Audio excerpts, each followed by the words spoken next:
BJP कह रही है राहुल गांधी जिस तरीके से अभी कुछ नहीं है, कभी मणिपुर चले जाते हैं, कभी किसान के खेत में चले जाते हैं, लेकिन होना कुछ नहीं है। देखिए, आपका सवाल वाजिब है। मैं आपके माध्यम से पूरे तमाम हमारे देश के जो लोग देख रहे हैं, आपके अलग अलग चैनल्स के माध्यम से, उनको कहना चाहता हूं कि जिस प्रकार से कर्नाटका के अंदर इनका घमंड चूर हुआ है, 2023 के अंदर जिन स्टेट्स में चुनाव है, बड़े स्टेट राजस्थान, मध्य प्रदेश और छत्तीसगढ़, राजस्थान और छत्तीसगढ़ में राजस्थान सरकारें रिपीट हो रही है, और मध्य प्रदेश में जिस प्रकार से इन्होंने खरीद फरोख्त करके हमारी कांग्रेस की सरकार को तोड़ने का काम किया है, एक बार फिर से वह कांग्रेस के झंडे के नीचे तमाम नेता एकजुट होकर के मध्य प्रदेश में सरकार बनाएंगे। राजस्थान से मैं आ रहा हूं, सचिन जी, अशोक जी और तमाम नेता एक हो गए, और अब राजस्थान में भी कांग्रेस की सरकार बन रही है। छत्तीसगढ़ में भी भूपेश बघेल जी के नेतृत्व में कांग्रेस की सरकार रिपीट होने जा रही है।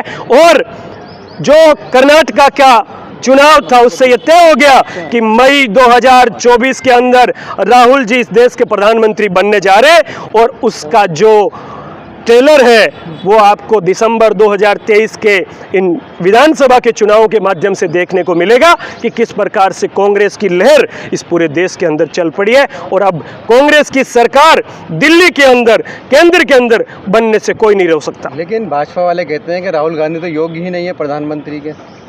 क्या योग्यता मानते हैं भाजपा वाले?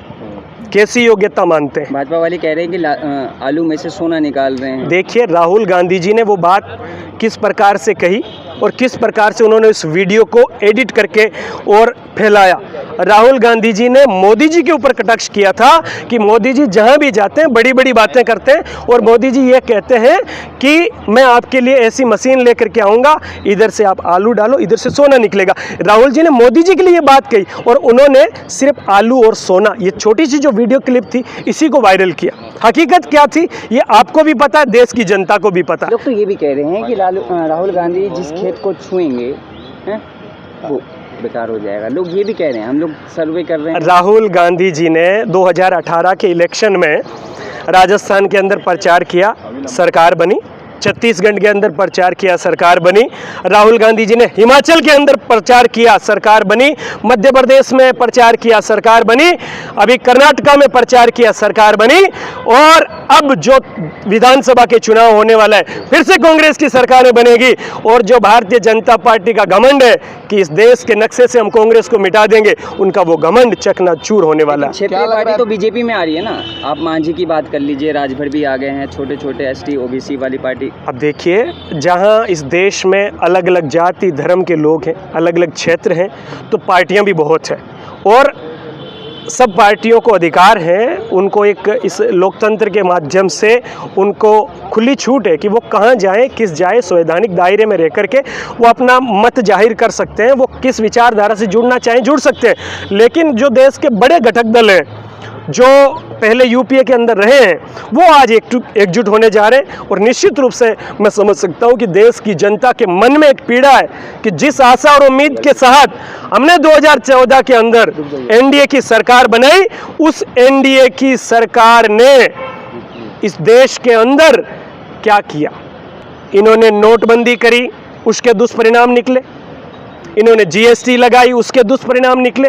और आज महंगाई आसमान छू रही, गरीब आदमी के घर से जो उसकी रसोई से सब्जियां गायब है, उसको अन्न, तेल, चावल, चीनी, ये जो ज़रूरत की चीज़ें ये उसके घर में नहीं है। उसके बच्चों की पढ़ाई का कोई सिस्टम नहीं है।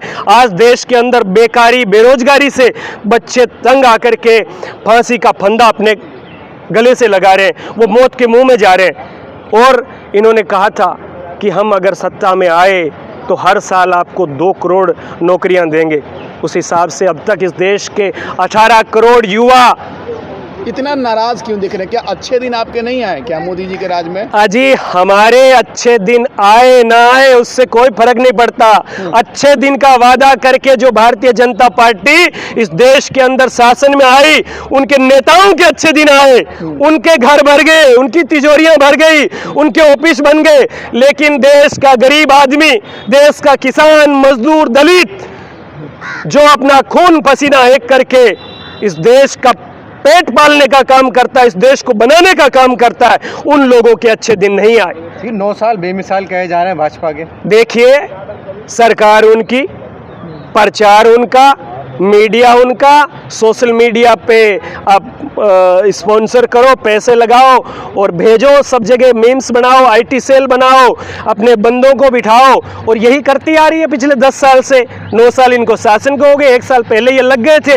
और उस आईटी सेल के माध्यम से, व्हाट्सएप यूनिवर्सिटी के माध्यम से जो झूठ फैलाया जा रहा है, हिंदू मुस्लिम की बात की जा रही है, उससे देश के लोग परेशान हो चुके हैं। जनता समझ चुकी है कि असली दिक्कत क्या है। सिर्फ हिंदू मुस्लिम करके इस देश को बांटने का काम किया जा रहा है। हिंदू मुस्लिम करने से गरीब का पेट नहीं भरेगा मोदी जी। गरीब की आंत, गरीब का दिल आपको तभी दुआएं देगा जब उसके हलक में भोजन जाएगा, उसके बच्चों को अच्छी शिक्षा मिलेगी, उसके माथे के ऊपर छत होगी, तभी इस देश का व्यक्ति आपको दुआएं देगा। आज रो रहा है गांव का व्यक्ति, शहर के निचले इलाके का व्यक्ति कि हमने कैसी सरकार चुन ली। हमारे जो युवा लड़के थे वो किस प्रकार से अंधभक्ति में बह गए, और उसके दुष्परिणाम ये है कि पिछले 9 साल में बेमिसाल कुछ नहीं हुआ। बेकारी बढ़ी, बेरोजगारी बढ़ी। 18 करोड़ नौकरियां देना तो बहुत दूर की बात है। जो हमारे युवा साथी जॉब्स कहीं कर रहे थे, उनकी नौकरियां भी घटा दी। सरकारी कंपनियों को इन्होंने ठेके पे दे दिया। अडानी, अंबानी जैसे धन्ना सेठों को इस देश के अंदर हावी कर दिया। देश को गिरवी रखने का काम किया, देश को बेचने का काम अगर किसी ने किया तो भारतीय जनता पार्टी की सरकार ने किया। सर, क्या लग रहा है 2024 में परिवर्तन हो सकता है? राहुल गांधी प्रधानमंत्री बन सकते हैं? निश्चित रूप से आज की तारीख नोट कर लें, 17 जुलाई 2023, NSCI राष्ट्रीय ऑफिस।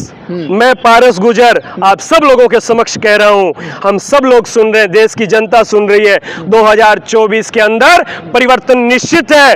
राहुल गांधी जी इस देश के प्रधानमंत्री बनने जा रहे हैं। कांग्रेस की यूपीए की सरकार इस देश के अंदर एक बार फिर से जनता के दिलों पे राज करने जा रही है। जनता के दुख तकलीफ में काम आने के लिए जो नीतियां मनमोहन सिंह जी की सरकार ने बनाई थी, उन नीतियों पे काम करते हुए नए प्रचार और नई हमारे घोषणा पत्र के साथ कांग्रेस पार्टी एकजुटता से 2024 का चुनाव लड़ेगी और इस देश की जनता को फिर से खुशहाली की ओर लेकर के जाएगी। शुक्रिया। अगर आप हमारे चैनल को सब्सक्राइब नहीं किया तो पहले सब्सक्राइब कर लें और बेल आइकन दबाना ना भूलें।